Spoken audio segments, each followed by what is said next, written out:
Do you have questions about Stitch in the Ditch? Stay tuned. Welcome to Handy Quilter Watch and Learn. I'm Christina Whitney. And I'm Kim Sandberg.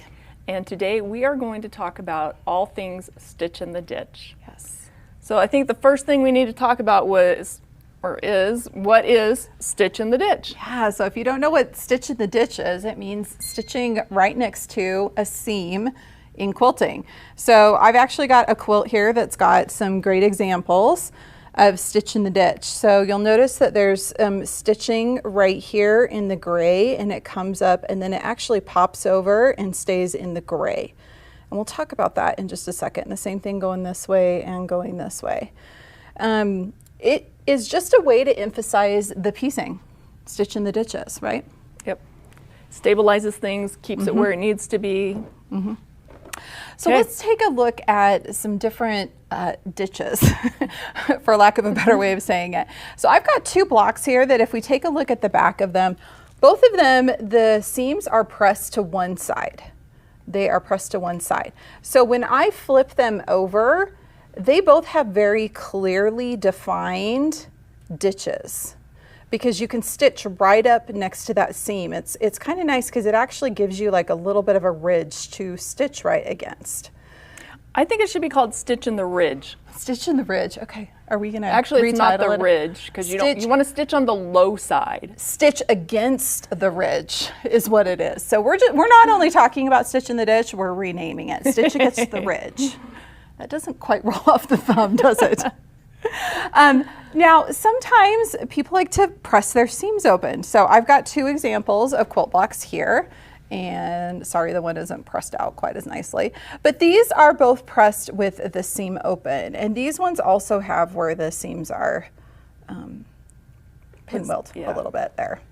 So when I flip those over, they don't have a ridge on either side.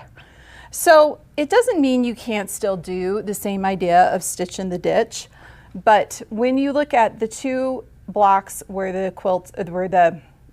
seams are pressed to one side, there's clearly a side that is the best one to hide that stitching in. Yeah. When you are looking at a block that has been pressed open, you have to make a decision which way to go.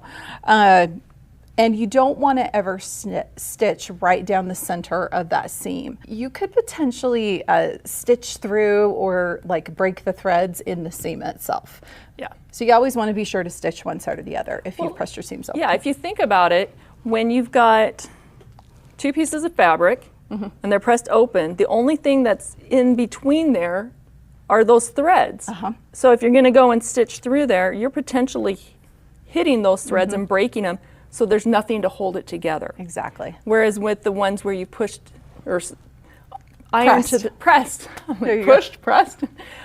the side, you have a full layer of fabric there that you can stitch on. Exactly. Exactly. So what are some options if you do have seams that are pressed open? Yeah. Since you don't want to stitch right down the middle, what could you do? So just pick one side and just press or just stitch right to the side of that seam is what you can do.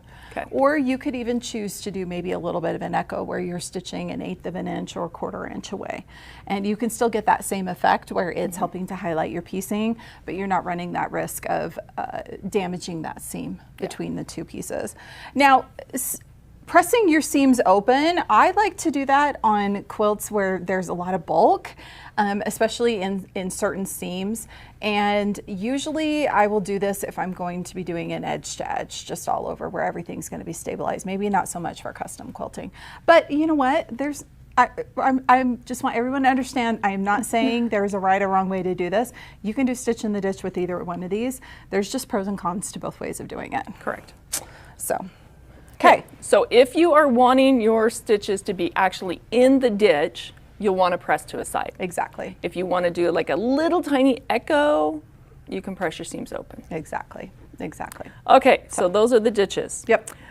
Should we talk about what threads to choose Yes. for Stitch in the Ditch? Yes, let's do. Okay. So we've got a couple of different weights of thread here. So we've got a King Tut, which is a 40 weight thread. This is a little bit of a beefy thread. You can see how much that shows up as I do a little puddle of it there.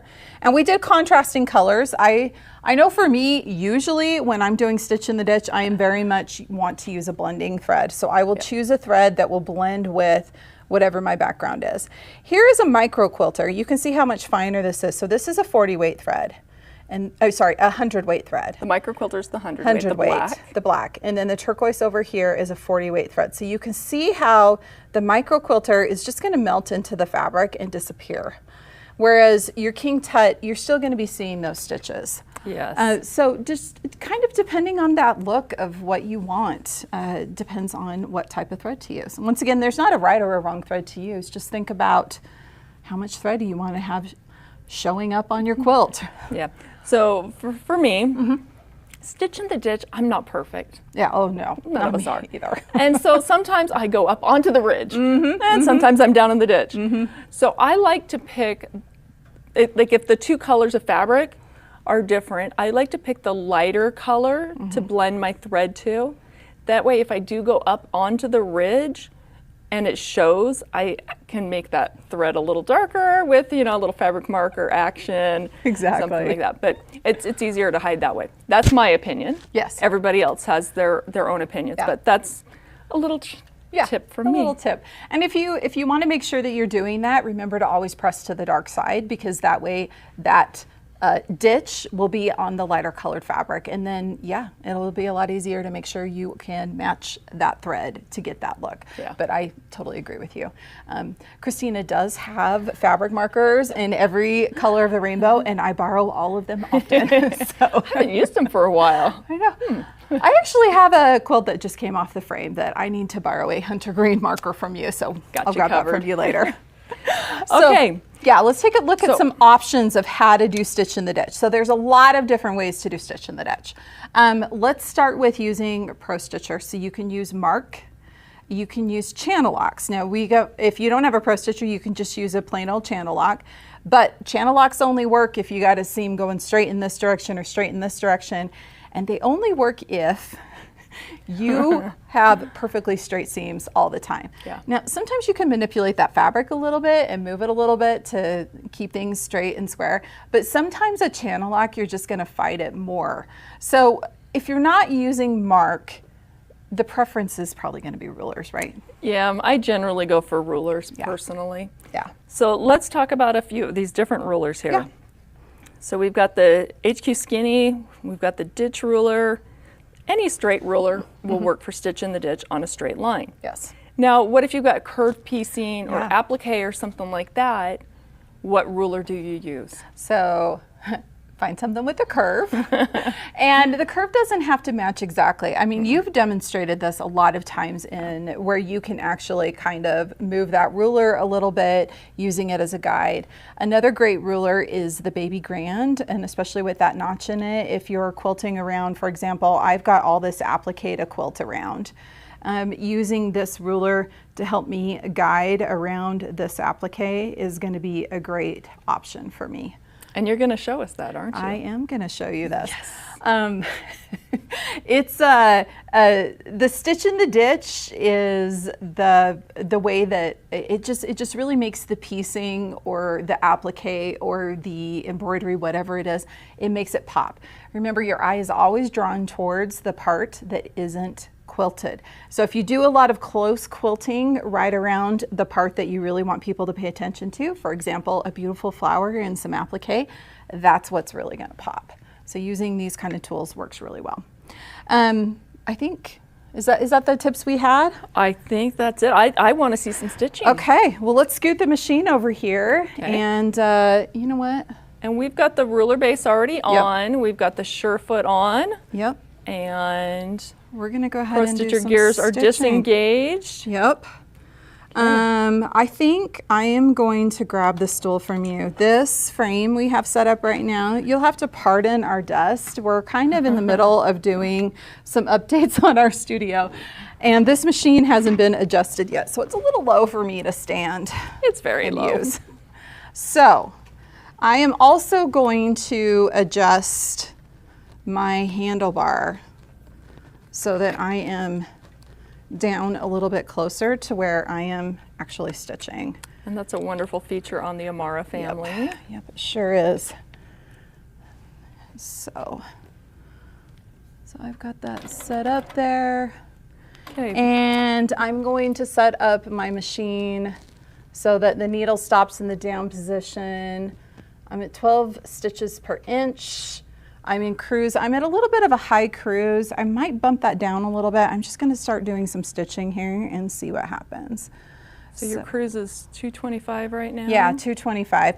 And we'll just play with it and see where we want to go from there.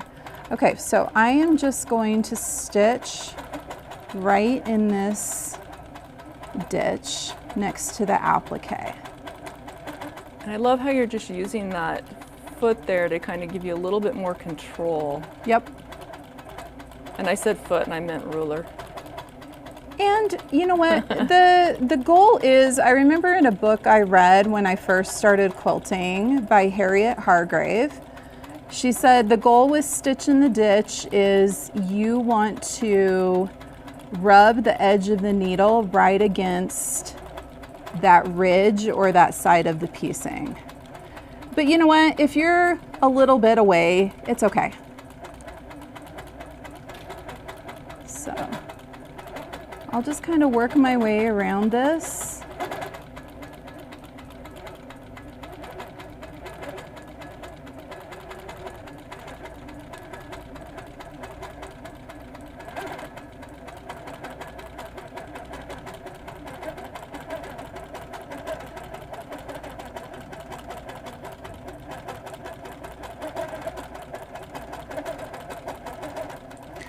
Okay, and I think that's a good place to stop. But you can see there how I'm already getting a lot of loft and how that is just making this part of the quilting really pop and become more prominent. I'm gonna do some fun background fills, which we'll do in the next video. But I wanna show you some tips for Stitch in the Ditch here along this edge here. So I am going to just pop my thread up and pull it over. And I wanted to use the ditch ruler. So I wanted to show everybody how to use this because this is a ruler that I think some people look at it and they're a little like, oh my gosh, what do I do with this ruler? So these two little knobs right here, you line up with the edge of where you want to stitch because your stitch line is going to go from the edge of this to the edge of this to the two little knobs here. So I'm going to bring... Before you stitch, can you show us how you're figuring out which side your ditch is on? Okay, so if you look here, if I go like this, get in here real close get in here real close. If you go like this, I can take my thumbnail and you can see that there's a little bit of a ridge right there against my fabric. Now, if you notice, I've actually got this seam right here. If you notice, there's no ridge on this seam. This is a seam that is pressed open. And I do want to do Stitch in the Ditch here. So what I'm going to do is stop for a second and think, okay, which side do I want to stitch on? Well, I'm using like a lighter, like beigey colored thread, and I know that that will just blend right into this blue. So I'm going to do it across that blue. So I'm going to come up here, stitch across. I will come down here and you can see how I do it just to the side of that seam, because I'm stitching across where the seam is open. And then I will continue doing the ditch on this side and working my way up through here. Okay. So we'll just show you a little bit of how to do this. And I'm gonna line up so that I'm hitting my ditch here. These little knobs right here are lined up right against, they're butted right up against the edge of that fabric. And then I'm getting that perfect stitch in the ditch. We're gonna come up to that little corner there. Now I'm going to turn and I'm going to line up that edge just on the outside so that I am stitching in the blue and not actually in the ditch. I'm going to scoot that out a little bit, keeping it lined up. And then I'm going to turn and keep stitching up this way. Lining up those edges right along there so that I am just landing right in the ditch. So for this particular piece, the ditch is on the darker fabric and the ridge is on the white side. Yep. And I will stop and adjust a little bit here, and then we'll take a look at that seam and you're gonna see, I'll point out something here. I'll go ahead and do up to there. And let me pop this up so it's out of the way so we can take a closer look here. Now, if you look here, if I pull this apart a little bit, you can see the stitching there inside the ditch. But when I let it just pop back, because I used a lighter blending thread, even though it is a lighter color, it just disappears because I did get that stitching right up next to that ditch, right in the ditch. So you can get away with using a color thread that doesn't necessarily blend with every single color if you're staying right in there. Now, don't beat yourself up if your ditch, if your stitching isn't landing exactly there all the time. I am moving super slow right now, and I'm really taking a lot of care. My normal quilting is probably not quite that accurate. So Christina, do you have any tips? I know you do a lot of stitch in the ditch. My biggest tip is just to be patient with yourself. Don't expect it to be perfect. I very, very rarely will go and unpick stitch in the ditch, even if it goes over to the wrong side or it wiggles, but just do the best that you can. A lot of times if I'm doing horizontal or vertical, just to help try to keep my quilt square as I'm doing the stitch in the ditch, rather than using the channel locks, I will leave my gears engaged. So I have a little bit of resistance and it can help me go in a straight line. I can manipulate the fabric as I'm going to help keep things square. Perfect. But I'm not fighting it as much as if the channel lock is on. Like I can adjust it as needed. I like that. Those are some really great tips. So hopefully that will inspire you to try some stitch in the ditch. Like we've both said, it's not hard. It's just something that you've got to slow down and take a little bit of time with to get the results you want. And remember, as long as you're happy with how it turned out, you did it right. Yep. And lots of people are going to say, hey, do we do the stitch in the ditch through the whole thing? Do we do it first? Do we do it second? When do we do it? You're the boss of your own quilt. Yes, you are. You get to pick which way you want to do it. And each quilt might be a little bit different. Yep. So just find what works for you. Thanks for joining us today.